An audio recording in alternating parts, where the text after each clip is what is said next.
Villa Villekulla. Det er det navn, vi har givet huset. Vi bor jo i Valbys forfatterkvarter. Her i familien er vi vilde med Astrid Lindgren, og derfor synes vi, at det var et hyggeligt navn til vores dejlige hus.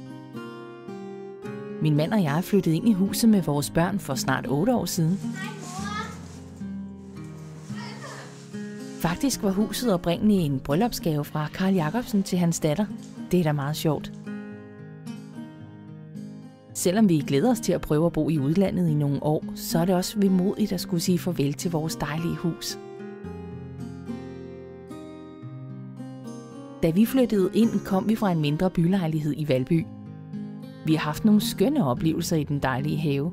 Vi har nydt en masse hyggelige sommeraftener med vores gode venner på terrassen og i hyggekrogen, og ikke mindst det gamle æbletræ. Selvom vi bor lidt tæt i kvarteret, så føler vi os altid ugenert i haven. Vi kommer til at savne, at man kan cykle til byen på 5 minutter. Det er fedt at være tæt på restauranter og forlystelser. Huset i sig selv er blevet rigtig skønt. De 350 kvadratmeter har vi renoveret igennem årene. Det vigtigste for os var at bibeholde en masse af den gamle charme. Vi har bevaret alle de originale døre, som er fra 1913. Og så selvfølgelig de flotte mosaikvinduer. Vi har også bevaret alle stuklamperne i loftet. Nå ja, så har vi genetableret de gamle klassiske kontakter.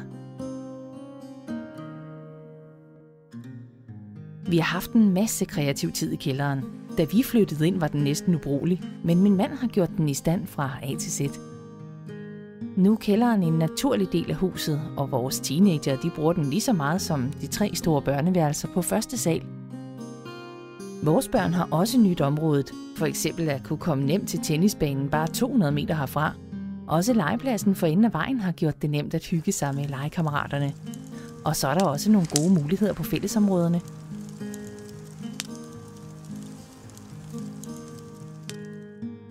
Det er vemodigt at skulle sige farvel til vores hjem. Vi kommer til at savne alle de søde naboer og hele det dejlige forfatterkvarter. Men vi er sikre på, at andre vil glæde sig over at bo her i vores skønne omgivelser.